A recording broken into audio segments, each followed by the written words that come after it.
बिस्मिल्लाहिर्रहमानिर्रहीम। Welcome to my YouTube channel. इस video में हम आज क्लास 10 के थ्योरम नंबर 9.2 पर एक एग्जाम्पल करेंगे। एग्जाम्पल हमारे पास है, कह रहे कि in a circle with centre P if P M is perpendicular to A T P T 10 P T is equal to 10 and P M is equal to 8 find P M. कह रहा है कि आपके पास एक सर्कल है, उस circle का centre P है, ए टी हमने एक कार्ड लिया इस सर्कल के ऊपर। अब कार्ड हमारे पास ऐसा लाइन सेगमेंट होता है जिसका and point circumference of a circle के ऊपर हो। तो ये देखो ना, ये हमारे पास एक ऐसा लाइन सेगमेंट है, इसके and point circumference of a circle के ऊपर है। अब कह रहे कि आप P से एक परपेंडिकुलर ड्रा करो। तो P से हमने एक परपेंडिकुलर ड्रा की, कहां पर? ए टी कार्ड के ऊपर। P से एक परपेंडिकुलर ड्रा की ए टी कार्ड के ऊपर। चलो, ये परपेंडिकुलर इंटरसेक्ट हो रहा है ए टी कार्ड के ऊपर पॉइंट M पे। इसके बाद हम ज्वाइन करते P को T के साथ ज्वाइन करते। कह रहे कि जो PT लाइन सेगमेंट है या रेडियल सेगमेंट है वो आपके पास है 10। PM लाइन सेगमेंट या रेडियल सेगमेंट हमारे पास है 8। कह रहे कि आप फाइंड करो MT को फाइंड करो। तो हमें पता है ना कि PT हमने एक परपेंडिकुलर लिया है AT पे। जब PT परपेंडिकुलर लिया है तो हमारे पास ये एंगल 90 एंगल होगा ना। जब ये एंगल 90 होगा तो ये ट्राइंगल PMT हमारे पास एक राइट ट्राइंगल होगा। जब ये एक राइट ट्राइंगल होगा, PMT एक राइट ट्राइंगल होगा, तो हम इस तरह लिख सकते हैं ना कि एंगल PMT हमारे पास क्या है? 90 डिग्री है, एक राइट एंगल है। तो जब ये हमारे पास एक राइट एंगल है तो हमारे पास ट्राइंगल PMT राइट ट्राइंगल होगा। जब ये एक राइट ट्राइंगल हो तो हम यहां पर यूज कर सकते हैं MT लाइन सेगमेंट को फाइंड करने के लिए हम यूज करते हैं पाइथागोरस थ्योरम हमारे पास उसमें यह कह रहा है कि M यानी जो 90 एंगल है उसके जो सामने वाला साइड होगा वो हाइपोटेन्यूज होगा, एंगल के सामने वाला साइड परपेंडिकुलर होगा और बाकी जो साइड रह गया वो हमारे पास क्या होगी? बेस होगी। तो कह रहे कि हाइपोटेन्यूज का स्क्वायर बराबर होगा परपेंडिकुलर का स्क्वायर प्लस बेस के स्क्वायर के। ये हमारे पास पाइथागोरस थ्योरम है। तो यहां पर मैं लिख सकता हूं बाय पाइथागोरस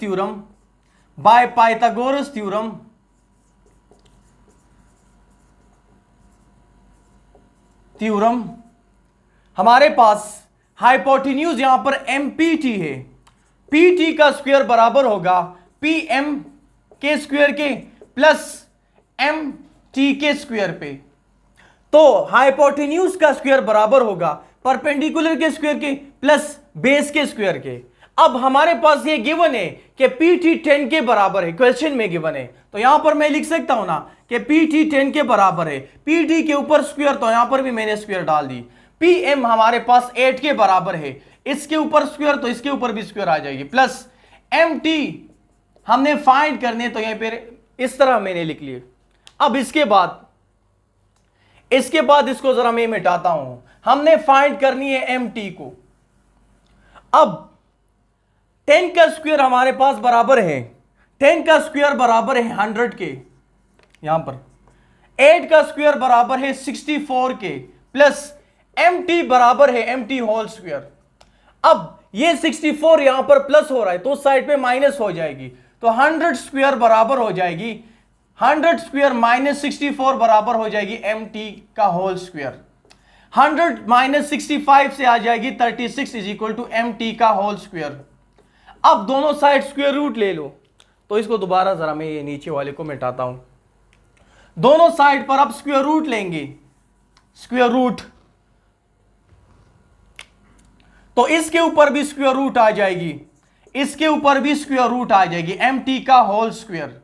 तो स्क्वायर और स्क्वायर रूट कैंसिल हो जाएगी। यहां पर हम लिख सकते हैं ना 36 को हम 6 स्क्वायर लिख सकते हैं ना, क्योंकि 6 6 36 आता है, और ये हमारे पास आ जाएगी MT।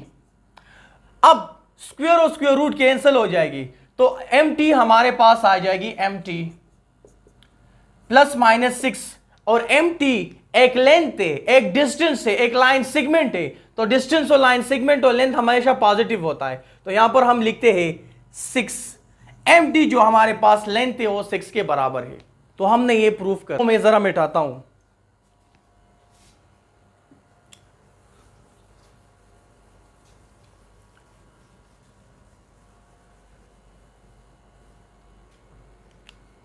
Nine point two three, sorry, तो 9.3 थ्योरम में हमारे पास कह रहा है a perpendicular from the centre of a circle on a card bisect it. A perpendicular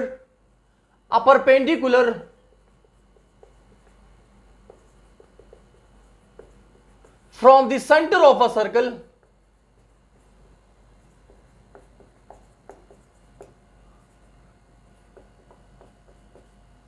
a perpendicular from the center of a circle on a chord bisect it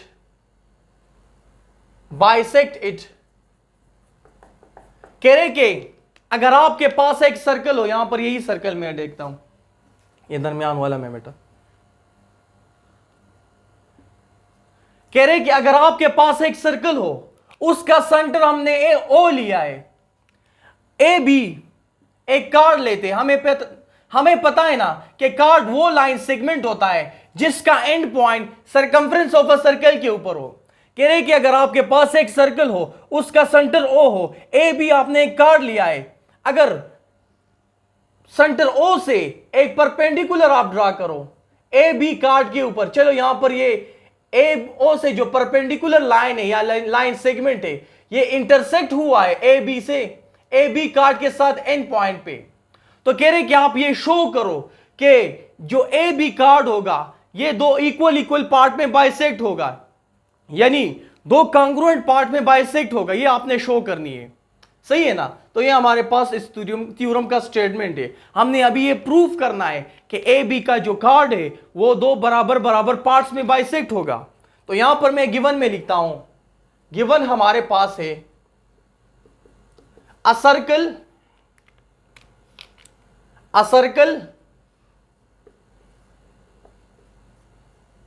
with centre O,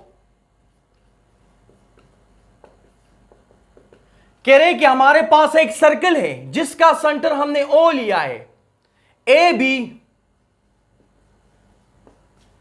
is the chord of a circle,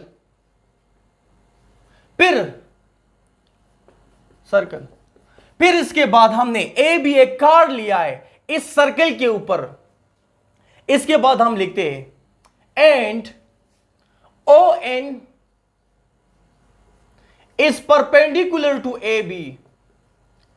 O N है एक ऐसा line segment या एक ऐसा line लिया है जो perpendicular है ए बी के ऊपर, तो ये हमारे पास गिवन डेटा है। अब हमने प्रूफ क्या करना है,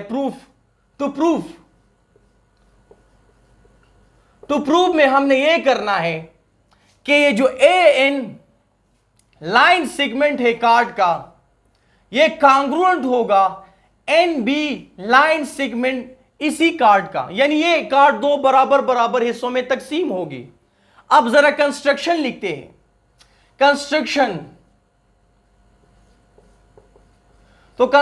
हम थ्योरम को यानी ज्योमेट्रिकल फिगर को आसान करने के लिए हम फर्दर ड्राइंग कंस्ट्रक्शन में करते। तो कंस्ट्रक्शन में इस तरह करते कि ओ को ए के साथ ज्वाइन करते हैं, ओ को बी के साथ भी ज्वाइन करते हैं। तो यहां पर मैं लिखता हूं join O to A and B. हमने ओ को ए के साथ भी ज्वाइन की, ओ को बी के साथ भी ज्वाइन की। तो ये थी हमारे पास कंस्ट्रक्शन। इसके बाद हम स्टेटमेंट देंगे और उसका रीजन देंगे। तो अगर आप यहां पर देखो, यहां पर दो ट्राइंगल बन गए ना, ट्राइंगल ओ ए एन, दूसरा ट्राइंगल ओ एन बी। तो इसको जरा मैं मिटाता हूं।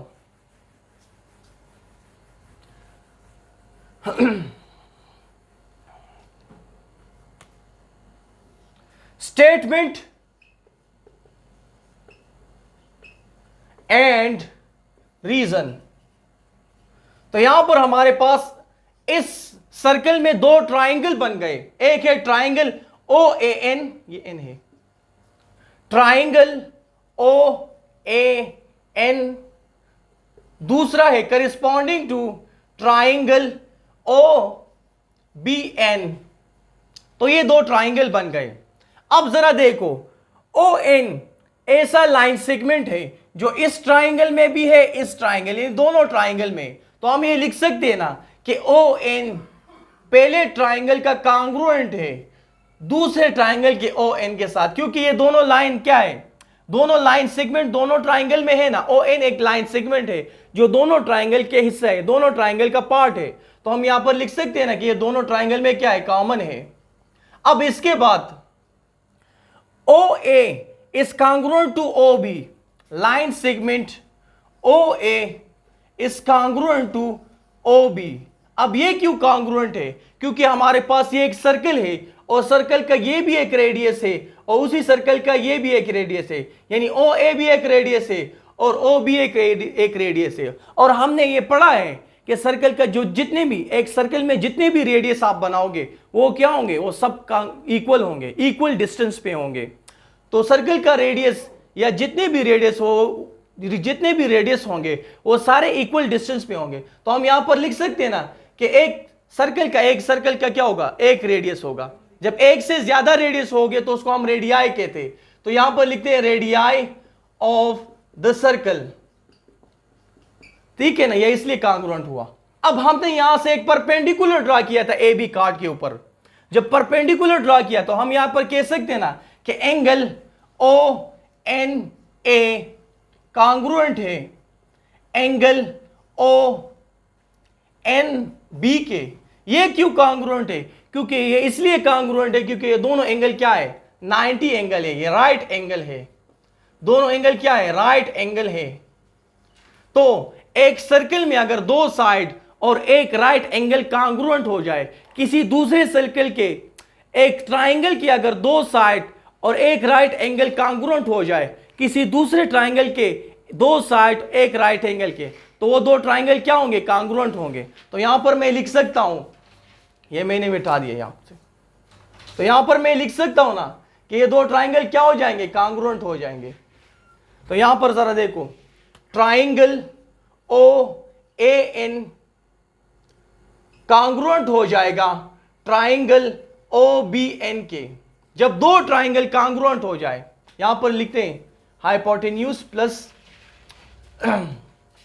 साइड एंगल साइड लिखो, साइड एंगल साइड कांग्रुएंट हो जाएगी साइड एंगल साइड के। लेकिन यहां पर जो ये एंगल है ये इंक्लूडेड एंगल नहीं है, राइट एंगल है, ठीक है ना। इसके बाद या इस तरह भी लिख सकते हैं, हाइपोटेन्यूज साइड बराबर हो जाएगी हाइपोटेन्यूज साइड के, दोनों लिख सकते हो।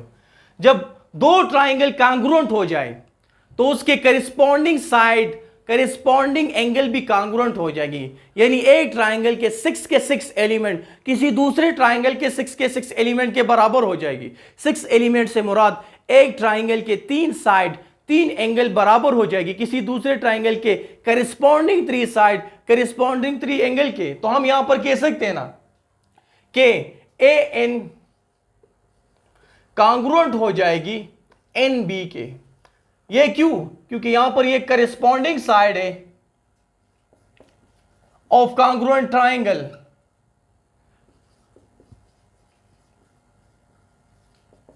Corresponding side of congruent triangle है, तो यहां पर ये दोनों हमने कांग्रुएंट बना दी। जब ये दो कांग्रुएंट हुए, यहां पर हमने प्रूव कर दिया कि अगर आप किसी भी सर्कल में सेंटर से एक परपेंडिकुलर ड्रा करोगे किसी भी कार्ड के ऊपर, तो वो क्या होगी, वो उस कार्ड को दो बराबर दो कांग्रुएंट पार्ट्स में डिवाइड करेगा। तो ये थी हमारे पास थ्योरम्स 9.3। तो इंशाल्लाह नेक्स्ट वीडियो में हम थ्योरम 9.4 करेंगे। तो अपना भी ख्याल रखो और इस चैनल का भी।